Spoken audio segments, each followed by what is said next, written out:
Welcome to the channel, everyone. Thank you so much for clicking on this video. Whether you're here to learn something new, get inspired, or just relax and enjoy some great content, I'm really glad you're here. On this channel, I'll be sharing exciting stories, useful insights, and valuable tips that I hope will make your day a little better every time you watch. If you enjoy the video, don't forget to like, subscribe, and turn on notifications so you never miss an upload. All right, let's get started. Imagine stepping onto a galactic stage where the play has been running for billions of years and you don't even have a script. By the time humanity first pointed a ship at the stars, the galaxy was already old news. Empires had crumbled to dust, wars had scorched entire constellations, and species had risen to glory only to fade away. The real power, the old money of the universe, had already carved up all the territory. They had their rules, their pecking order, and they did not like surprises. And sitting at the very top of this cosmic food chain were the Vithkai. Humanity was the ultimate underdog, and the game was rigged from the start. Stick around to find out how we decided to flip the entire table. The Vithkai were something else.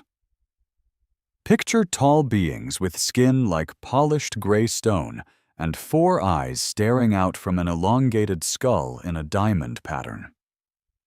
Their empire wasn't just big, it was colossal, spanning 40,000 star systems with millions of warships. For 18,000 years, they'd been the undisputed kings of the galaxy, and they had no plans on retiring. Just below them, you had the Arathi, who were basically living, thinking crystals. They didn't have kids. They grew from tiny seeds over centuries into massive, mineral-based beings. They were ancient and incredibly smart, but they'd learned a long time ago that the secret to a long life was not getting in the Vithkai's way. It was just smarter to be useful than to be a target. Then you had the weird ones, the hollow minds. No one even remembered what they used to look like. They'd ditched their physical bodies ages ago and now existed as huge, drifting clouds of pure thought, floating between the stars. They spent their time calculating, observing, and predicting, but they almost never got involved. They saw the squabbles of flesh and blood creatures as beneath them. The galaxy's middle class was packed with dozens of other species, bug-like creatures, aquatic beings, silicon life forms, you name it. Each one knew its place and understood the unspoken rule: don't make waves. And at the very bottom of the ladder were the newcomers, the fresh-faced species just starting to poke their heads out of their home systems. The old guard watched these newbies like hawks. Most of them would mess up sooner or later. They'd get too ambitious, demand too much, or just forget to be polite. When that happened, they got put in their place. The official term was containment, which sounded nice and tidy. In reality, it could mean anything from crippling sanctions to having your entire planet turned into a parking lot. Humanity stumbled onto this scene 300 years ago. Our first faster-than-light ship accidentally warped right into Arathi territory. Luckily, the crystal beings were more curious than hostile. They took a look at these soft, squishy creatures from some random yellow star on the galactic rim and thought we were interesting. But not a big deal. So humanity was given observer status in the Concordant of Aligned Species, which was the galaxy's version of the United Nations. It was basically a club for the elder races to manage their affairs and keep the youngsters in line. Observer status meant we could show up to meetings, do a little trading, and basically exist without being vaporized on sight. For 3 centuries, humanity played the part perfectly. We were polite, we made small talk at parties, and we traded a few things here and there. And we asked questions, constantly. The elder races thought it was cute. Humans were insatiably curious. How do your FTL drives work? What's the maximum energy you can generate? How do you grow those amazing living ships? What have you guys learned after being around for millions of years? The old-timers would answer a few questions and dodge the rest, seeing no harm in it. After all, humanity was stuck in a single star system, Our population of 50 billion might have seemed huge to us, but it was a rounding error compared to the trillions living in their civilizations. Our tech was a joke, our military was laughable. We weren't a threat to anybody. When Ambassador Sarah Chen attended her first Concordant Assembly at 32 years old, she knew all of this. She stood in a massive hall on the Vuthkai homeworld, surrounded by beings who were exploring the cosmos back when her ancestors were figuring out fire. She smiled, she nodded, she said all the right things. But on the inside, she was taking very, very detailed notes. You see, Sarah Chen was part of a top-secret program. It had no name, it wasn't in any database, and its members were hidden in every corner of human society, from ambassadors to engineers. And they all knew the truth. Humanity wasn't just observing. We were studying, we were learning, we were planning. The whole thing started just 50 years after we first met the aliens. A secret team of our best historians, strategists, and game theorists was given one job: analyze galactic history, find the pattern, and figure out our odds. What they discovered was absolutely terrifying. The pattern was brutally simple once you saw it. New species would pop up all the time. Some would get powerful, develop cool new tech, and start to think they deserved a bigger seat at the table. And every single time, sooner or later, they got slapped down. Hard. Take the Kasari, a promising species from 3 million years ago. They had this incredible biotech, growing their ships and weapons from living tissue. The Vuthkai just watched them for 10,000 years, just waiting. The moment the Kasari looked like they might become a real competitor, the Vuthkai made their move. The official history books say the Kasari were wiped out by a series of unfortunate plagues. Funny enough, there aren't any Kasari left to argue the point. Then there were the Yol, who made the mistake of actually speaking up. They criticized the power structure, demanded equal rights, and tried to team up with other young species. The Vuthkai response was efficient. The Yol homeworld is still there, but now it's a radioactive wasteland with a permanent Vuthkai fleet parked in orbit. The survivors are scattered across the galaxy, forbidden from ever forming a society again. And the singing moons of Turs? They were a collective consciousness spread across a dozen worlds. They never hurt anyone, never asked for anything. But their whole way of life was just too different, too alien for the elder races. And being different is dangerous. The Hollow Minds ran the numbers and concluded the singing moons might become unpredictable one day. That was all it took. The stabilization effort lasted 300 years and ended with the complete and total extinction of an entire form of consciousness.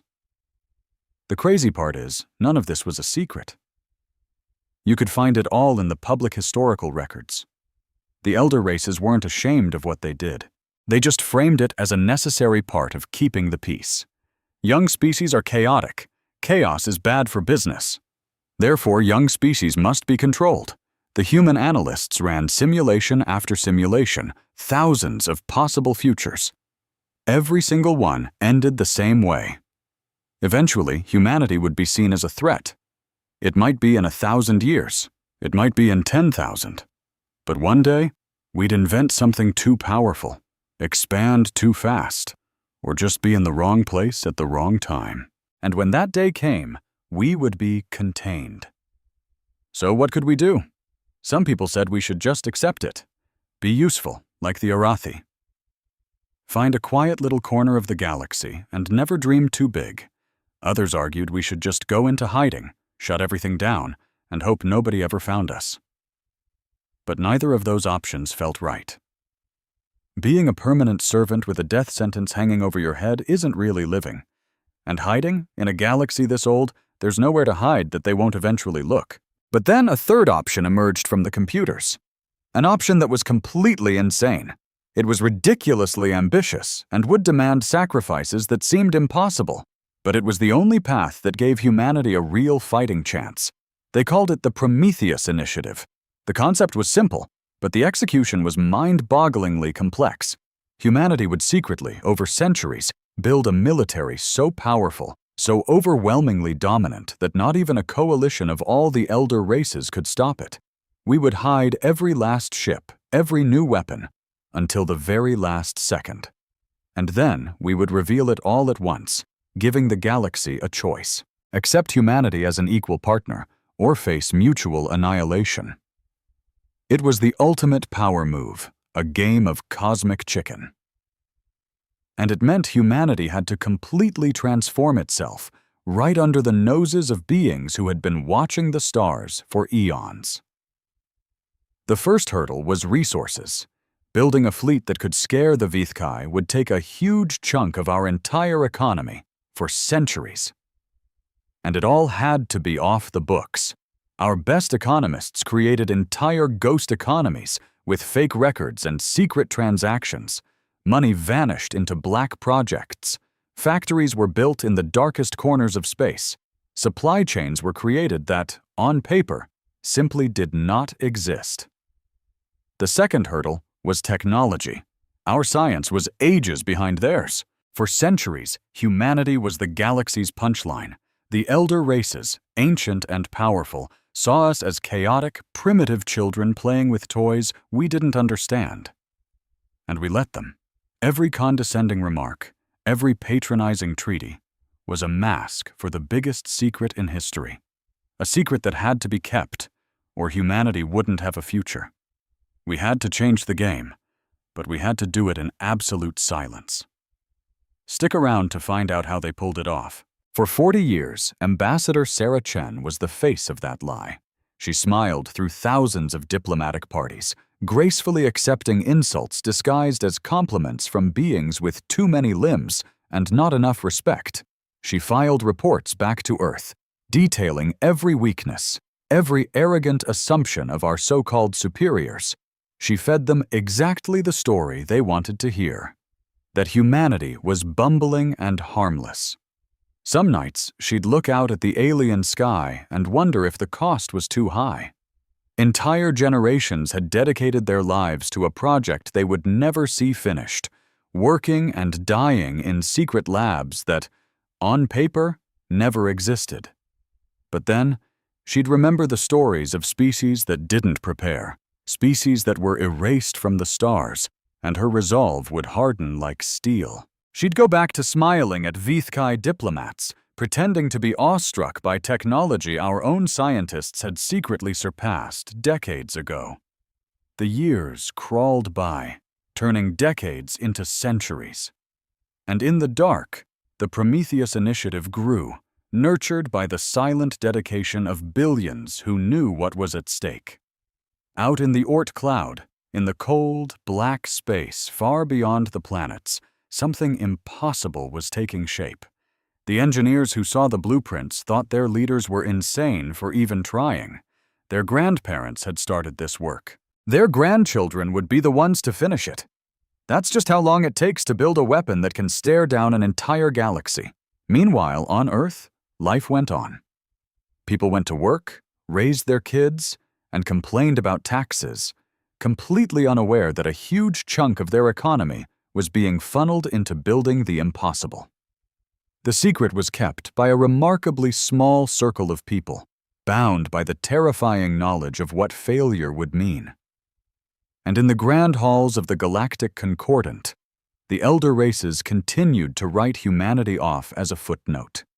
Too young, too weak, and too primitive to ever matter.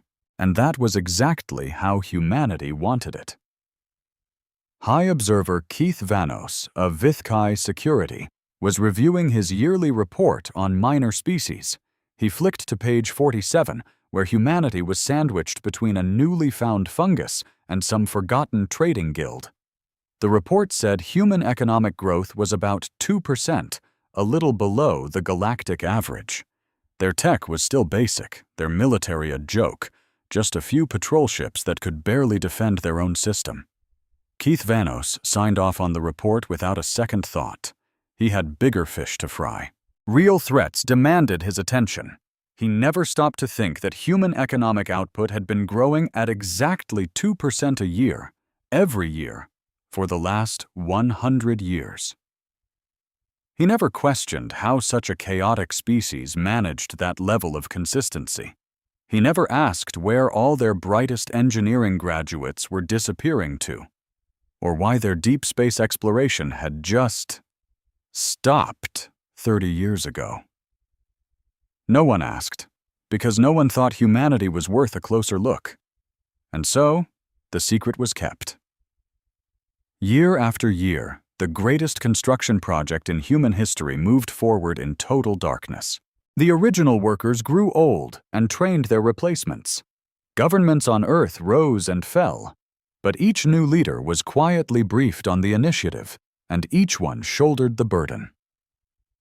Ambassador Sarah Chen passed away peacefully at the age of 112. She never saw the finished product she had given her life to protect, but she died with a smile, knowing her own granddaughter had just been selected for its crew. The work would go on. The Vathkai, meanwhile, threw a year-long party to celebrate the 18,000th anniversary of their empire, blind to the storm that was gathering on their horizon. They had no idea that the little species they'd ignored was about to change the galaxy forever. Admiral Chen Wine stood on an observation deck that didn't officially exist, staring at something that shouldn't have been possible. Through the reinforced viewport, the hull of her ship curved away into the distance for 3,000 kilometers. She was standing inside a vessel larger than most moons. They called it Prometheus. It was the first of 12. Wine was 67 years old and had spent her whole life preparing for this day. Her grandmother, Ambassador Sarah Chen, had died before the first steel plates were even laid. Her mother had worked in the propulsion division for 40 years. Wine started as a junior engineer at 22 and rose through the ranks to command the most powerful weapon humanity had ever conceived. Some days she still couldn't wrap her head around it. She pressed her hand against the viewport, feeling the faint tremor of the construction swarms outside. They moved like rivers of liquid silver across the ship's surface, tirelessly adding armor and equipment. Each swarm was made of millions of tiny, coordinated robots. They never slept. They never made mistakes. They had been building, non-stop, for nearly a century. "The latest numbers, Admiral." Director Marcus Webb appeared at her side. He was older, with tired eyes that had seen too many secrets. "We're actually ahead of schedule for the first time in 30 years, he said, handing her a tablet. Wine scanned the data. Power systems were at 94%. Life support was ready for 2 billion people. The primary weapons were being installed. And the engines, those impossible, physics-bending engines, were in their final calibration phase. "How long until we're fully operational?" she asked. 3 years for Prometheus, Webb replied. "The other 11 are coming along. The last one won't be ready for another decade, but we'll have enough to make our point long before then." 90 years of secrets? 90 years of breakthroughs? And 90 years of sacrifice from people who knew they were building a future they would never get to see. The breakthrough that made it all possible came from a young physicist named Yuki Tanaka. While the elder races were content with their basic artificial gravity, Tanaka found a new way to manipulate it, a way to create effects they couldn't even dream of. Her discovery changed everything. With her theories, you could create artificial mass. With artificial mass, you could bend space-time. And if you could bend space-time, you could build things the rest of the galaxy considered impossible. Tanaka worked herself to an early grave, but her genius lived on in every system aboard Prometheus. Her physics powered the drives, the life support, and, most importantly, the weapons. The weapons were what truly made Prometheus a terrifying legend before it ever flew. Wine walked down the observation deck to where she could see one of the main weapon installations. From a distance, it looked almost elegant, a massive, city-sized curve of crystal and metal, but she knew what it was built for.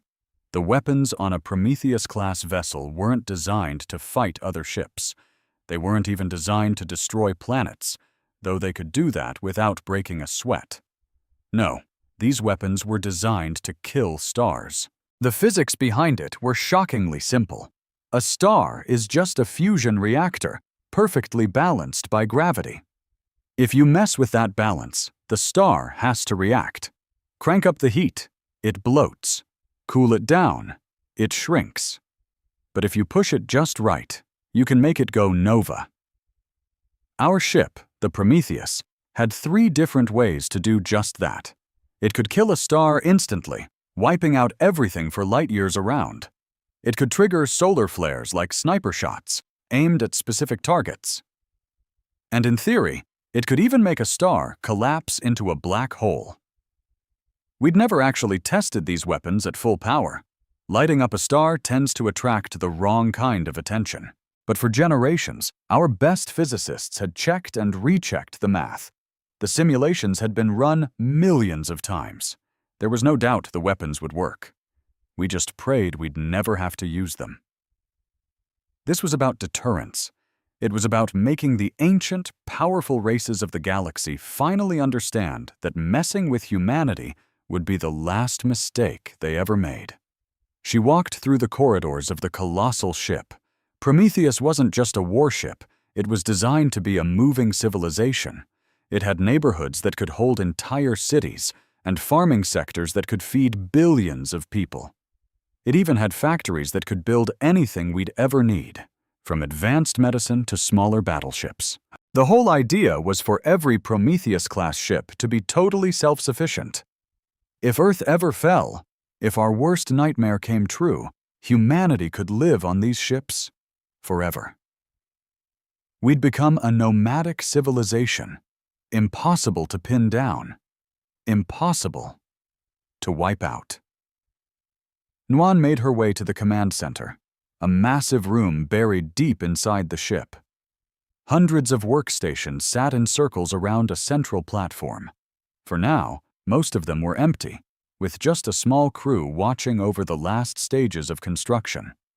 But in 3 years, this room would be buzzing with the finest officers humanity had ever produced, controlling a weapon that could challenge the gods of the galaxy.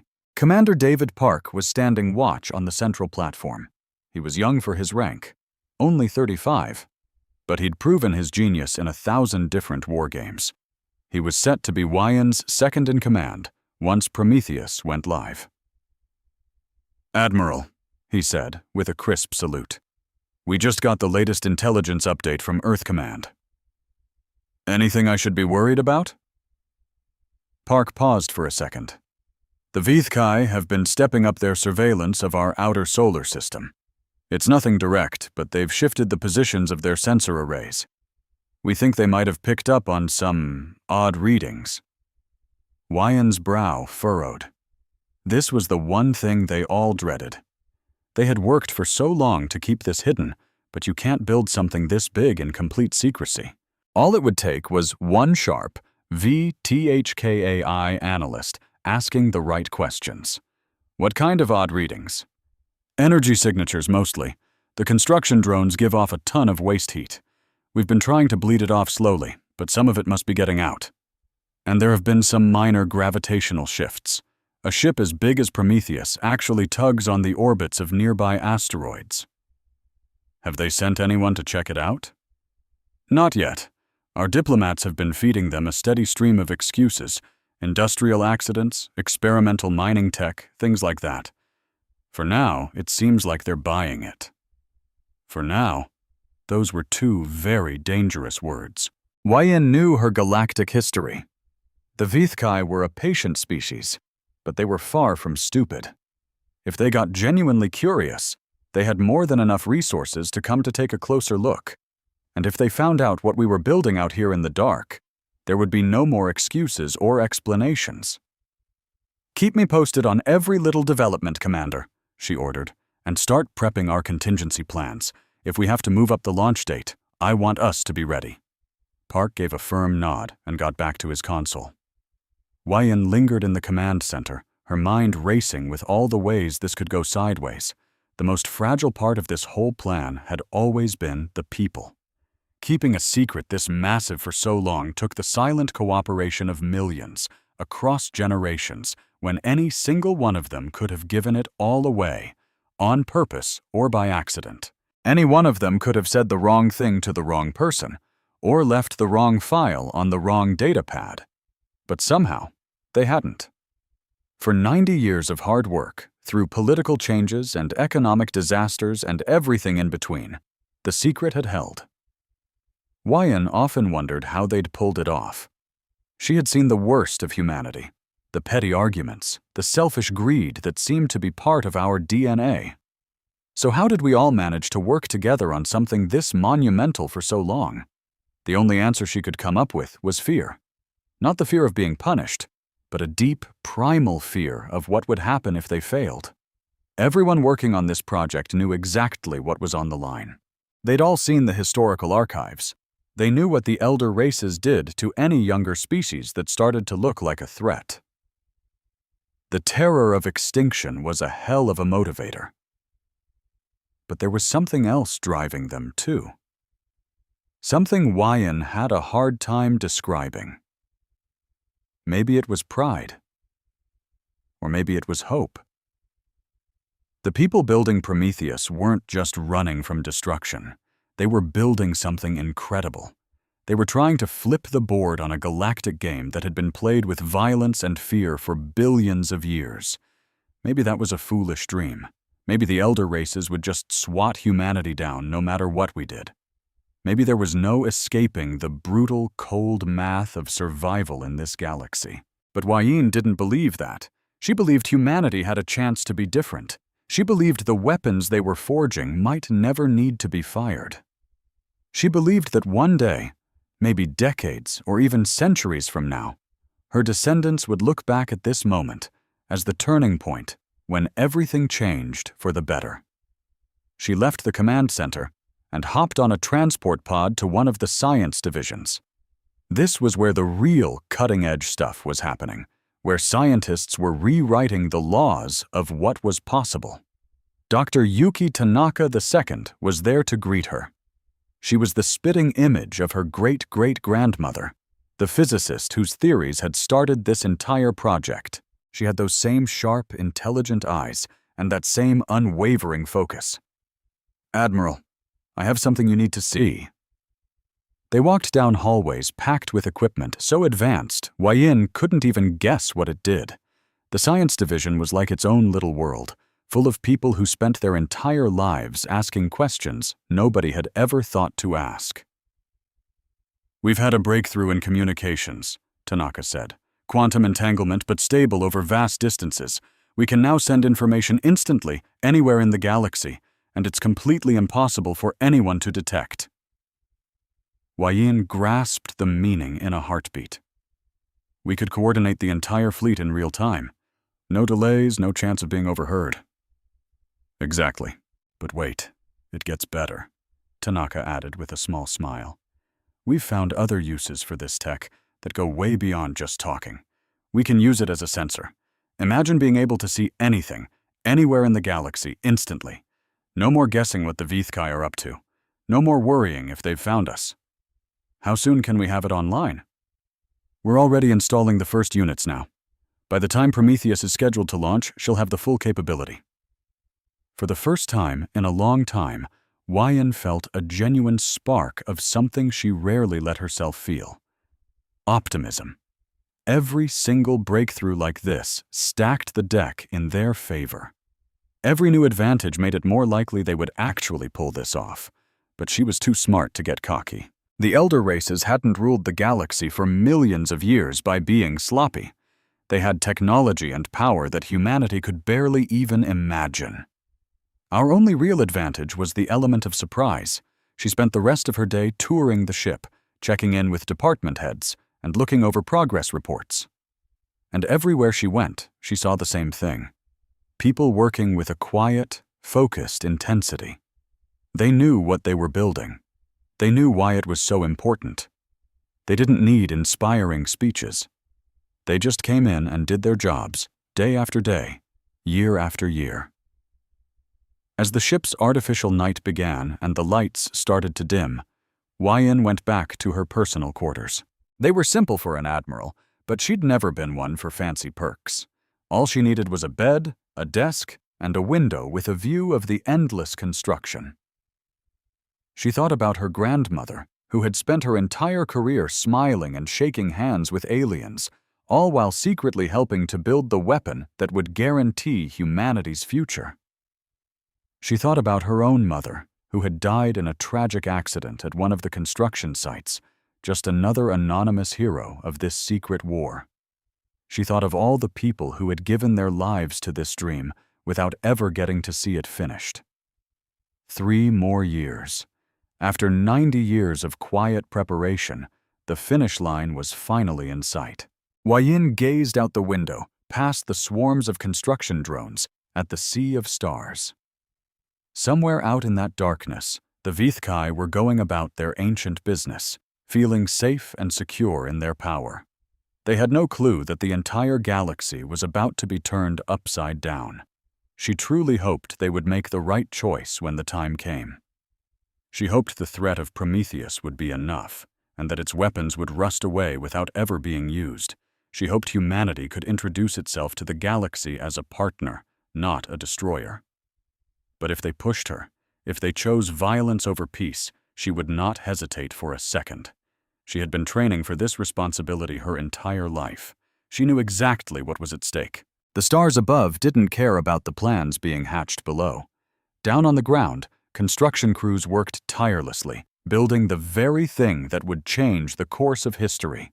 Admiral Chen Lin would close her eyes and see the future her grandmother had died fighting for. In just 3 years, humanity was going to step out of the shadows. In 3 years, the entire galaxy would learn that the quiet little species tucked away at the edge of space was not what they seemed. In 3 years, the game would change forever. Miles away, High Executive Rithanos sat alone in his private study on the Vithkai capital world, bathed in the glow of data screens that were giving him a serious headache. He liked the dark. Light was for public spaces, for keeping up appearances. In here, with just his thoughts, all he needed was the data. And right now, the data was screaming that something was dangerously wrong with the humans. He'd been digging into these reports for 3 full cycles, ever since a junior analyst flagged what she thought was a minor glitch in humanity's economic numbers. She was probably expecting a pat on the back. Instead, Rithanos quietly moved her to a top-secret research team and took over the investigation himself. What he uncovered was deeply unsettling. The humans' economic figures just didn't line up with the infrastructure you could see. That part wasn't new. Lots of species had messy books or corruption that skewed the numbers. But this was different. For nearly 100 years, humanity's economic growth was reported at exactly 2% per year. Not roughly 2%. Exactly 2%. Down to the 4th decimal place. No civilization was that consistent. Markets rise and fall. Populations boom. Technology advances in fits and starts. To maintain that kind of perfect, unwavering stability would require a level of control that a politically fractured species like humanity shouldn't have been able to pull off. Then he checked the energy consumption data. Rithanos pulled the sensor logs from Vithkai platforms scattered around the humans' home system. The energy signatures coming from their solar system had been climbing for decades, way faster than their official economy could account for. So where was all that power going?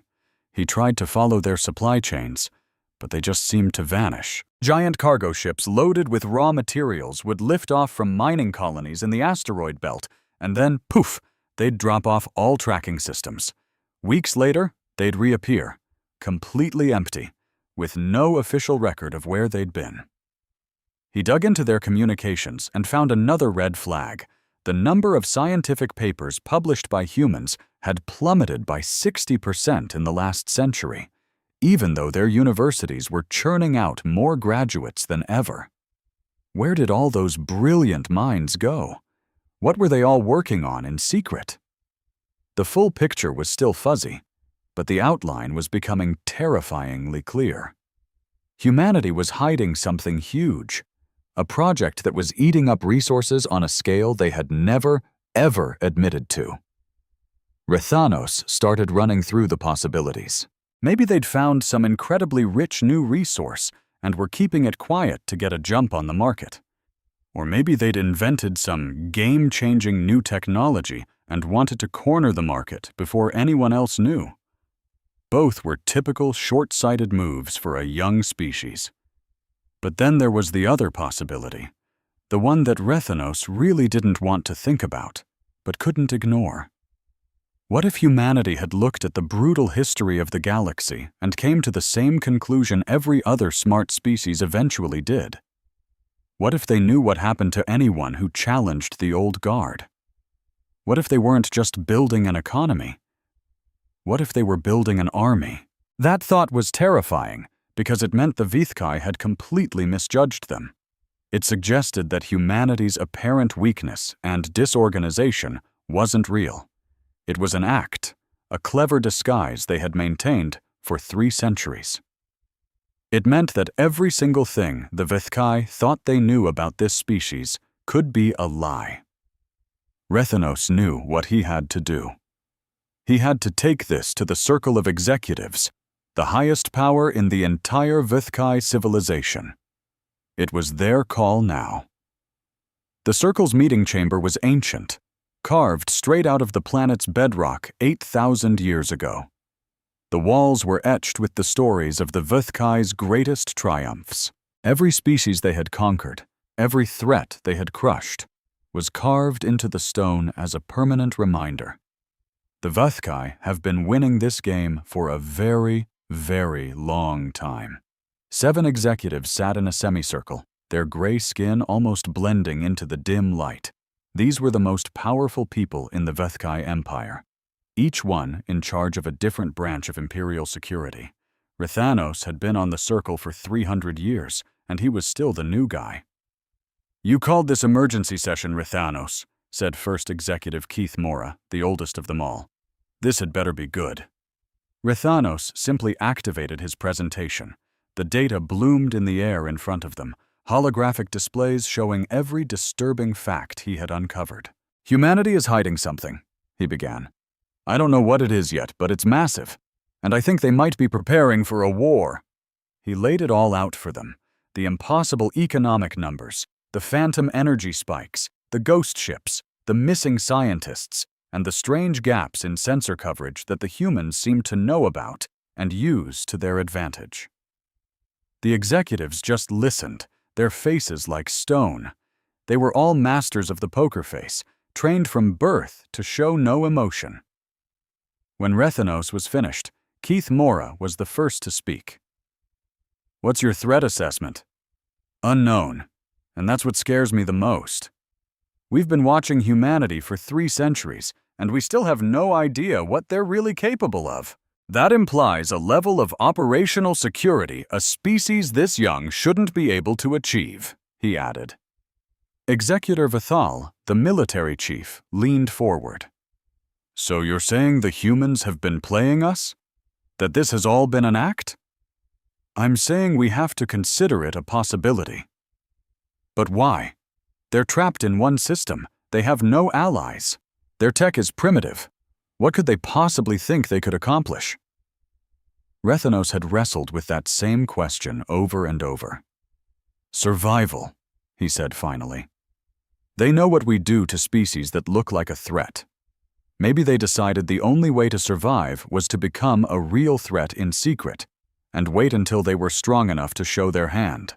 "Strong enough for what?" Thal scoffed. "To take on the entire Concorded?" "I don't know," Rethanos admitted, "but I don't think we should wait around to find out." The debate raged for hours. Some of the executives wanted to just keep watching, to gather more intel before making a move. Others argued that waiting would just give the humans more time to finish whatever they were building. The smart play, the safe play, was to strike now, before this problem got any bigger. In the end, they all agreed. Humanity had to be put in a A fleet would be dispatched to their home system, a force so large it could crush any possible defense. The humans would be offered a choice: surrender peacefully or be wiped from existence. It was standard operating procedure. The Vithkai had done it dozens of times over thousands of years. Most species took one look at the fleet and gave up. The ones that didn't became cautionary tales. Either way, the problem was solved. Executive Vithal took command of the operation. He pulled together 6 carrier groups, the biggest force sent against a single system in almost 2,000 years. 12,000 warships, from tiny attack fighters to colossal battleships that could crack a continent in half. It was a hammer designed to crush a fly, a show of force meant to end the conflict before it even started. But as Rethanos watched the preparations, he couldn't shake a growing feeling of dread. Something was wrong. The humans had been hiding their secret for a century. They had to know this day was coming. What were they planning to do when that Vithkai fleet showed up on their doorstep? He found himself poring over old history files. The Kasari, the Yolm, the Singing Moons, all the civilizations that had been contained over the millennia. None of them ever saw it coming. None were ever ready. But humanity was different. They had been watching. They had been learning. They had specifically studied what happens to those who challenge the established order. Would they really have gone to all this trouble if they didn't think they had a real shot? The fleet left Vithkai space with a massive, public ceremony. The news was broadcast across the empire. Citizens cheered as the giant warships jumped to faster-than-light travel. They were proud of their empire's strength. The official story called it a stabilization mission to deal with potential security concerns. They never used the word containment in public, but everyone knew exactly what it meant. Rethanos stayed behind at the capital, running intelligence. He had scout ships positioned all along the route between Vithkai space and the Sol system, getting updates on the fleet's progress every few hours. The trip would take 23 days, lightning fast for galactic travel, but more than enough time for the humans to get ready. Rethanos just kept wondering what the fleet would find when it got there. He had ordered more sensor sweeps of the human system, but the data was still frustratingly, terrifyingly incomplete. Have you ever seen a bully walk up to someone who just smiles back, completely unafraid? That's exactly what was happening, but on a cosmic scale, and it was starting to freak Commander Rethanos out. The humans had set up these so-called astronomical research stations that just happened to pump out enough interference to blind our surveillance. Clever. As our fleet of 12,000 warships sliced through the void between stars, every report that came back was the same. All quiet. The human diplomats just kept talking, acting confused, maybe a little concerned, but not scared. And if you're not scared when a fleet that could crack your planet in half is heading your way, it means you know something your enemy doesn't. What did they know? Stick around to find out. If it were his world, Rethanos would be freaking out. He'd be on every channel, begging, pleading, offering anything to stop the inevitable. But the humans? Nothing. On the 19th day, the fleet pierced the edge of their solar system, dropping to slower-than-light speeds as it aimed for the inner planets.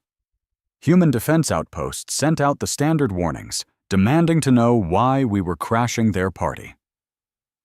Our commander just ignored them. By day 21, we were orbiting Neptune, with a clear shot at Earth. The commander sent the ultimatum: surrender unconditionally, or be erased. The reply didn't come from Earth. It came from a tiny little ship, barely bigger than a scout, parked right between our fleet and the rest of their system. But the message it sent was anything but small. It said, "Your fleet has been detected and is being tracked. We advise you to halt your advance and wait for instructions." Then it gave us a set of coordinates way out in the middle of nowhere past Neptune and a timestamp for just a few hours later. Fleet Commander Vithsara was more annoyed than anything. This wasn't the terrified plea he was expecting. But hey, What was the harm in taking a look before starting the fireworks? Maybe the humans had some secret hideout they wanted to bargain with. He ordered the long-range sensors to focus on the spot. For hours, there was nothing. Just cold, dark, empty space. Then, at the exact second from the timestamp, something happened. Vithsara's sensor techs were scrambling, completely baffled. The readings made no sense. Something was ripping its way out of a tear in space, but the size calculations had to be a mistake. Our sensors were built to track ships, not this. The object just kept coming. It took almost a full hour for it to emerge completely from whatever dimension it was hiding in. And when it was finally done, Vithsara understood. It was a ship. A single ship larger than any planet in this system, except for the gas giants. Its hull was so massive it had its own horizon, and its surface was covered in things his computers could only identify as weapons, each one pulsing with more energy than anything in our entire database. As Vithsara stared, his annoyance turning into a cold dread, more signals popped up all over the system. 1, 2, 5, 10, a total of 12. 12 identical planet-sized behemoths. Each one could have wiped out his entire fleet without breaking a sweat. The human message came again, this time from the giant right in front of them. Your fleet is outmatched. We invite you to send a representative aboard to discuss terms. We would prefer peace, but we are prepared for war. The choice is yours. Vithsara looked at his tactical map. His mighty fleet was now just a tiny speck, completely surrounded by a power that shouldn't have existed for another 50,000 years. He had come to bully a primitive species into submission. Instead, he had just discovered that the entire galactic pecking order had been turned upside down. With hands that were visibly shaking, he opened a line back to the Vithkai capital. Rethanos had to know. The High Council had to know. Everybody had to know. Humanity had been getting ready for this day for a century. And they had prepared very, very well. Commander Vithsara stood frozen on his bridge, watching the impossible play out on his screens. His crew was dead silent, just running scan after scan, hoping the numbers would change. They didn't. The 12 ships sat there, each one massive enough to have its own gravity, bristling with weapons his computers didn't even have a name for. His second-in-command, Reth Kai, came over with a data tablet, her gray skin looking pale. "Initial scans are done, Commander," she whispered. "They're fully operational. Every last one is powered up and armed.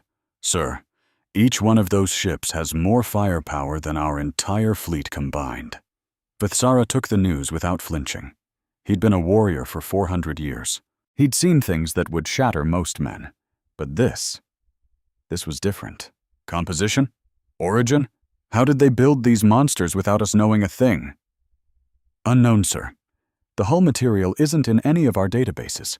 The power signatures are based on tech we can't comprehend." Rethkai shook her head. "As for how they hid them, they must have built them in the dead zones. The empty spaces between stars, where we never bothered to look because we assumed nothing was there." Vithsara turned back to the main view screen. The nearest human ship hung there like a new moon, alive with lights. Even from this distance, the weapon emplacements alone were bigger than his flagship. "They want to talk," he said, his voice steady. "They invited us aboard." "It could be a trap, Commander." "A trap?" Vithsara laughed, a short, bitter sound. "If they wanted us dead, we'd be dust already. I doubt we could stop a single one of their weapons." He paused, the weight of his next decision settling on him. "Prep my shuttle. I'm going over there myself." "Sir, protocol demands." "Protocol didn't plan for this," he snapped. "We came here expecting to swat a fly. Instead, we found a dragon. I need to know exactly what we're facing before I do anything else." The shuttle ride took nearly an hour, and with every passing minute, the human ship grew until it filled the entire viewport. It wasn't a ship. It was a world. Things that looked like small details from far away revealed themselves to be massive cities built right into the hull. A docking bay yawned open, big enough to swallow a dozen of our heavy cruisers. His little shuttle felt like a toy as it landed. A human delegation was waiting. At its head was a woman in a simple uniform, looking as calm as if she were greeting a friend for lunch. "Fleet Commander Vithsara," she said with a nod. "I am Admiral Chen Huayin. Welcome aboard the Prometheus." Vithsara sized her up. To him, humans looked so fragile, all soft skin and short lives. But this woman's eyes held no weakness, no fear, no hatred. Just patience. "You'll forgive me if I skip the small talk," he said. "I have 12,000 ships waiting for me, and their guns are all pointed at you. I need to know what's going on." Admiral Chen nodded. "Of course. Walk with me. It's easier to show you than to tell you." They walked through hallways that felt miles long. Humans in jumpsuits went about their business, barely giving the alien commander a second glance. It was clear they weren't surprised to see him at all. "You've been planning this for a very long time," Vithsara stated. 93 years, she replied. 3 generations, working in secret. Most of our own people had no idea. But why? What is all this for? Chen stopped at a massive window that looked down into a vast, open space. Below them was an entire city, with buildings, parks, and people milling about. It was like looking down on a planet, but it was all inside a single ship. "We want to survive," she said simply. "That's all we've ever wanted," she continued. "We looked out at the galaxy, at history, and we saw the pattern. Species like yours find species like ours. You either contain them, or you destroy them. There's never a third option." "So you built weapons to threaten us," Vithsara said. "No," Chen corrected him gently. "We built weapons to make threatening us too expensive to be worth it. We don't want war, Commander. We never did. But we learned a long time ago that the only way to guarantee peace is to have the power to defend it." Vithsara stood there, looking down at the impossible city inside the impossible ship, and had to admit, the humans had a point. What really bothered him was how ready they were. "How?" he asked, his voice barely a whisper. "Your technology was rudimentary. Your resources were a joke. How in the galaxy did you build all of this?" The woman, Admiral Huayin, gave a small, knowing smile. "We found roads your people never bothered to travel. Your science is old, Commander. It's been stagnant for millions of years. You figured out what worked, and then you just stopped looking for anything more. We were desperate for more, so we found it." She guided him into another part of the ship, a cavernous chamber humming with machines he couldn't begin to comprehend. Crystals the size of skyscrapers pulsed with raw, contained energy, making the very air vibrate and his skin tingle right through his envirosuit. "This is just one of our main power sources," she explained casually. "It puts out more energy in a day than your entire home world uses in a year. And we have dozens of these on every single one of our ships." "That's impossible," Vithsara stammered. The physics as you understand them," she corrected gently. "But physics isn't some fixed set of rules. There are always deeper truths to uncover. Your people stopped digging, Hanaru. We just kept going." For the first time in centuries, Vithsara felt a sensation he'd almost forgotten. Pure, gut-wrenching uncertainty. He'd been raised on the unshakable truth that the Vethkai were the most advanced, most powerful species in the galaxy. It was carved into the walls of their council chambers, proven by the vast fleets that enforced their will, and cemented by a history that supposedly confirmed their absolute superiority. But standing on this impossible ship, surrounded by technology that made his own civilization's greatest achievements look like children's toys, he felt that belief begin to crack. "Show me your weapons," he demanded, his voice tight. Huayin paused for a heartbeat, then gave a solemn nod. "All right. But I need you to understand, Commander, I'm showing you this not as a threat, but as an explanation. I want you to see exactly what you're up against. so you can make a truly informed choice about what happens next. They journeyed to the front of the vessel, traveling through miles of corridors and lift tubes. At last, they stepped onto an observation deck that overlooked a structure so colossal it blotted out the stars. "This," Wyan said, her voice soft but heavy, "is the primary stellar manipulation array. It's designed to influence stars, crank up their output, dim them down, trigger solar flares, or, in a worst-case scenario, force them to go nova, or collapse into a black hole." Vithsara could only stare at the array. Even to his untrained eye, its horrifying purpose was unmistakable. The focusing lenses, the massive power conduits, the targeting systems. This wasn't a weapon for fighting ships. This was a weapon for ending civilizations. "You could wipe out our entire empire with this," he said, his voice hollow. "Oh yes," Wyan confirmed. "And all 12 of our vessels have one. If we wanted to, we could sterilize every single world in Vithkai space in less than a century. Everything your people have built over 18,000 years, just gone." "Then why haven't you?" Vithsara shot back. "If you have this kind of power, why talk?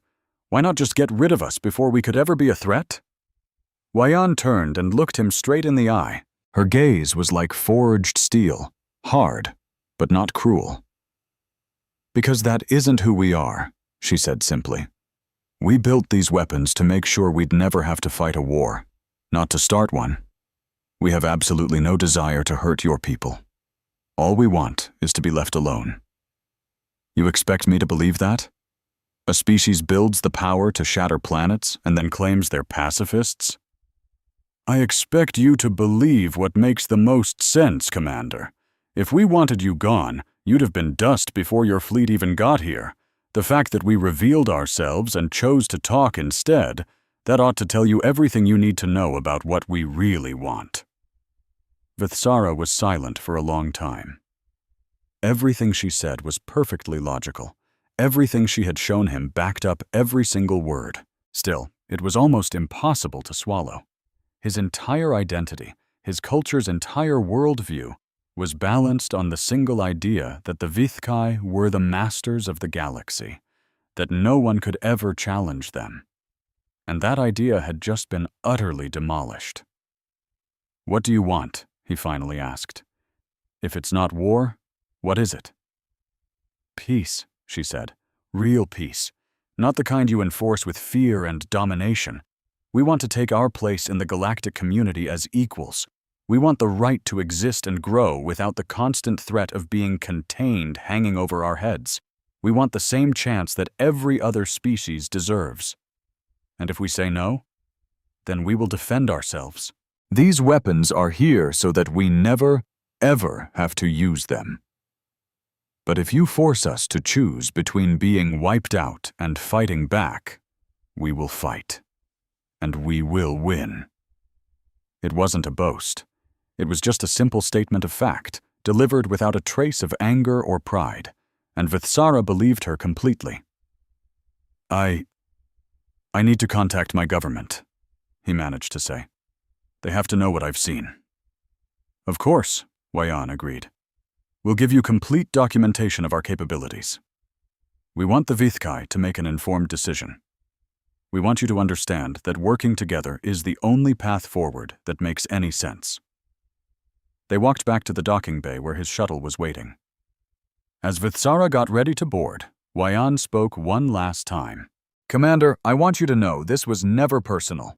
We don't hate your people. We just refuse to accept the box that galactic history tried to put us in. We refused to just sit around and wait for the day someone bigger decided we were a threat. So we took control of our own future." Vithsara gave a slow, heavy nod. "You have certainly given us a lot to think about, Admiral. I just hope your faith in a peaceful outcome is justified." "So do I, Commander," she said quietly. "So do I." The shuttle whisked him back toward his flagship. As it flew, he stared out at the colossal human ships hanging in the void, silently surrounding his fleet. Each one was a monument to a century of secret toil. Each one was a declaration that the old way of things was officially over. He had no idea what the circle of executives would decide. He didn't know if the legendary Vithkai pride would let them accept this new reality without a fight. But he knew one thing for sure: the galaxy would never, ever be the same. Once he reached the flagship, he immediately opened a secure channel to the capital. The face of High Executive Rathanos appeared on the screen, his gray features tight with worry. "Report, Commander. Our sensors are going haywire. We can't make heads or tails of what we're seeing." Vithsara took a deep breath.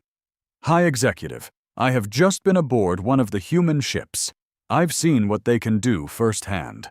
We need to convene the full circle, immediately." "How bad is it?" Vithsara glanced at his tactical display, at the 12 planet-sized ships that had his fleet boxed in like predators circling their prey. "It's worse than you can possibly imagine," he said, "and maybe better than we deserve. They're offering us peace. I strongly advise that we take it." The transmission cut out. Vithsara sat alone on his bridge, waiting for the reply that would seal the fate of his entire civilization. Outside, the human ships maintained their silent watch. They had waited 100 years for this moment. They could wait a little longer. The emergency session of the Circle of Executives raged for 3 full days. Arguments thundered through the ancient chamber as the 7 most powerful Vithkai in the galaxy tried to come to grips with Commander Vithsara's report. Some screamed for an immediate attack. "The humans are bluffing," they insisted. "No species could build something like that in secret. It has to be a trick, some kind of hologram or illusion to scare us." They argued that the Vithkai should call their bluff and put these upstarts in their place. High Executive Rathanos listened to it all without saying a word. He had pored over the data more carefully than anyone. He'd seen the impossible energy signatures, the gravitational distortions, the detailed scans that proved, without a shadow of a doubt, that the human ships were terrifyingly real. This was no bluff. The humans had somehow, impossibly, created weapons that made the Vithkai military look like a museum exhibit. On the second day, he finally rose to speak. "We have 2 options," he said, his voice cutting through the noise. "We can accept the human offer of peace and learn to live in a galaxy where we are no longer the top dog. Or we can fight them and risk the annihilation of everything we have built over the last 18,000 years. "You want us to surrender?" demanded Executive Cathal, his voice dripping with contempt. "To bow down to these primitives who've only been traveling the stars for 3 centuries. "I want us to survive," Rathanos shot back. "Pride is a luxury we can no longer afford. The humans have offered us fair terms. They don't want to rule us or destroy us. They just want to be left alone. Is that really so much to ask? It sets a dangerous precedent. If we agree to this, every minor species in the galaxy will think they can challenge us." "No," Rathanos countered. "Every minor species in the galaxy will see what happens when one of them finally develops the power to stand up for itself. And maybe that isn't such a bad thing. Perhaps the old ways have finally run their course." The debate raged on, but slowly, painfully, the atmosphere in the chamber began to change. One by one, the executives began to admit that Rathanos was right. Attacking was suicide. The humans had made absolutely sure of that. On the 3rd day, the Circle held its vote. The result was unanimous. The Vithkai would accept the human proposal. Admiral Wei Chen got the news in the command center of her flagship, the Prometheus. She had been waiting for 3 days, barely sleeping, just watching the Vithkai fleet hovering just outside her weapons range. As the confirmation pinged through the comms, a slow smile spread across Admiral Chen's face. It was finally over. A century of biting their tongues, of enduring humiliation, had all led to this. Humanity was finally free. She opened a channel to the Vithkai command ship. "Fleet Commander Vithsara, We've reviewed your government's message. We're happy to accept your proposal for peaceful talks. Vithsara's image flickered onto the main screen. He looked drained, like he hadn't slept in 3 days, which he hadn't. Admiral Chen, my superiors have given me full authority to negotiate. We need to define the terms of our new relationship. I'm available to meet whenever you are. He paused, then added, And Commander, thank you. I realize this wasn't an easy choice for your people. It takes guts to pick peace over pride. Vithsara gave a slow, weary nod. It took fear, Admiral. Fear of what you would do if we chose war. But maybe fear is a decent starting point for peace. It certainly worked for your species, didn't it? In the weeks that followed, the negotiations unfolded aboard the Prometheus. Vithkai officials came and went, each one looking more stunned than the last by the sheer scale of humanity's hidden power. Treaties were drafted, argued over, and rewritten. A new galactic order started to emerge. The heart of the deal was straightforward. Humanity would be welcomed into the galactic community as a full-fledged member with all the rights and respect that came with it, including a seat on the concordance of aligned species. They would be allowed to expand and innovate as they saw fit, without any outside interference. In return, humanity put something on the table that no one had ever imagined. The Prometheus fleet would act as the galaxy's peacekeepers. Any civilization facing an existential threat from an aggressor would have humanity's fleet show up to defend them. The Vithkai's long era of containment was officially over. That last part was the hardest for them to swallow. The Vithkai had used containment, a fancy word for caging or destroying potential rivals, as a weapon of control for thousands of years. Giving that up meant admitting they couldn't just bully their way through the galaxy anymore. But when it came down to it, what choice did they have? Humanity had the muscle to back up its demands. The only real question was what kind of galaxy they wanted to build with it. Word of the treaty spread like wildfire. Within days, every corner of the galaxy was buzzing with the news. The reactions were all over the map. The Arathi, those ancient beings made of living crystal, were the first to reach out. They'd survived for eons by making themselves useful to whoever held the power. Now, they saw a chance to be partners instead of servants. We have watched the Vithkai rule for millennia, their ambassador chimed in his first meeting. They weren't cruel, not exactly, but they were masters. We were never truly free. With you, maybe things can be different. Even the hollow minds, the colossal superintelligences who had once written off humanity as a cosmic footnote, released a rare public statement. They confessed their complex models had missed a key variable they'd never thought to include: the power of a species to completely rewrite its own destiny through sheer force of will. Our calculations were based on observable behavior, they stated. Humanity's behavior defied observation. This new data is interesting. We will update our models. Of course, not everyone was thrilled. Some species saw humanity's sudden rise not as a new dawn, but as a terrifying new threat. They had gotten used to the old way of things, even if it meant living on their knees forever. Change was scary. A few even decided to test the waters of this new reality. A small coalition of systems, secretly egged on by a few bitter Vithkai traditionalists, launched a sneak attack on a human colony. They figured all this talk of peace meant humanity had gone soft and wouldn't want to fight. They were dead wrong.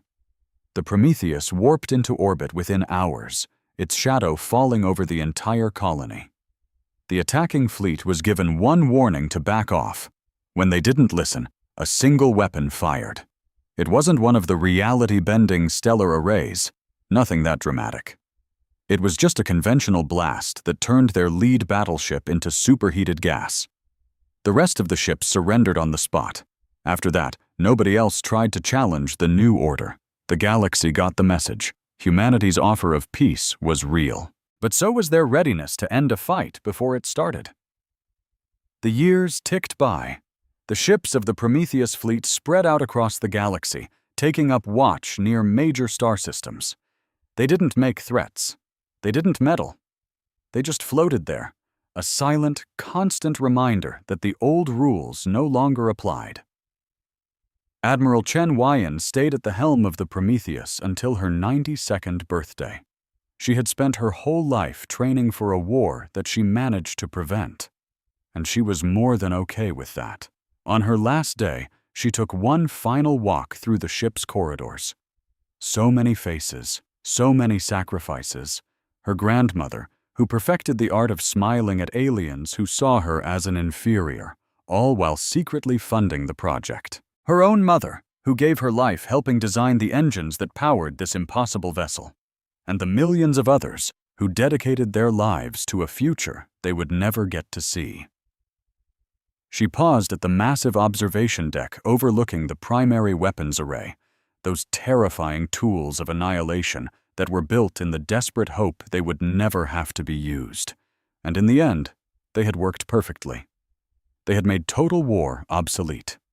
Her replacement, Admiral David Park, found her standing there. He was the same sharp young officer from those first nail-biting days, now with silver in his hair and medals from a dozen different species on his chest. "The shuttle's ready, Admiral," he said gently. "Earth is waiting." Chen nodded, but didn't turn just yet. "David, you remember what I told you on your first day on this ship?" "You said we weren't building weapons," he replied. "You said we were building a future. You think we pulled it off?" Park gazed out at the starfield stretching beyond the window. "I think we changed the game, Admiral. Whether it lasts is up to the next generation. But we gave them a fighting chance. That's more than most species ever get." Chen finally smiled. It was true. They had given humanity a chance. More than that, they had given the entire galaxy a chance. The chance to live without the constant fear of being wiped out by a powerful neighbor. She gave the ship that had been her home for 30 years one last look, then turned and headed for the shuttle bay. Behind her, the Prometheus stood its silent watch, ever waiting, ever protecting. On Earth, she was greeted as a living legend. Crowds lined the streets just to catch a glimpse of the woman who commanded humanity's greatest creation. Politicians gave grand speeches about her bravery. But Chen didn't care much for the parades. What mattered was the world she saw all around her. Kids playing in parks without a care in the world. Families making plans for their great-grandchildren. Scientists tackling problems bigger than mere survival. Artists creating works of beauty, confident their civilization would be around tomorrow to appreciate it. This is what it had all been for. Not for power, not for revenge. Just for the simple right to exist, to grow, and to discover what humanity could truly become. She spent the rest of her years teaching at the Academy for Prometheus Fleet officers. Cadets from over a dozen different species came to learn from her. Humans, Vithkai, Arathi, and others, all studying side by side. "Why did humanity do it?" a young Vithkai student asked her one afternoon. "You had the power to rule everyone. Why choose to be a protector instead?" Chen considered the question for a moment. It was a fair question. Most species, if they'd built what humanity had, would have used it to conquer. They would have become the very monsters they had feared. "Because we never forgot what it felt like to be afraid," she said at last. "We knew what it was like to look up at the stars and see only threats. We decided no one else should ever have to feel that way again. Not even our former enemies." "But the Vithkai oppressed so many," the student pressed. "They wiped out entire civilizations. Didn't they deserve to be punished?" "Maybe," Chen conceded. "But punishment wouldn't bring back the dead. It wouldn't erase centuries of suffering. The only thing we could do to make a real difference was to change the future. So that's what we did." The student nodded, still trying to wrap his head around it. That was okay. Some lessons take a lifetime to truly sink in. Chen passed away peacefully at the age of 107. By then, the galaxy was a completely different place. The Concordance was now a true democratic body, where every species had an equal vote. Fights still broke out, but they were small squabbles, quickly settled. Nobody was dumb enough to risk getting the attention of the Prometheus fleet. And out in the deep dark, the 12 great ships kept their vigil. They were giant, silent monuments to a truth humanity had learned the hard way. Power without empathy is just tyranny with a new name. But power used to protect others? Power used to give everyone a chance to thrive? Now that was something worth fighting for. That was worth the century of sacrifice it took to build. The galaxy had once looked down on humanity as a minor species, easily ignored and easily controlled. They had been wrong. In turn, humanity had looked out at the galaxy and seen a broken system running on fear. And they decided it was time for a change, and they made it happen. The stars shone on, not caring about the tiny creatures that traveled between them, but those creatures weren't so tiny anymore, and the future they were building was brighter than anyone could have ever dreamed. That was humanity's real gift to the galaxy. It wasn't weapons or power. It was a simple, radical idea. Things don't have to be the way they've always been. And now, they weren't.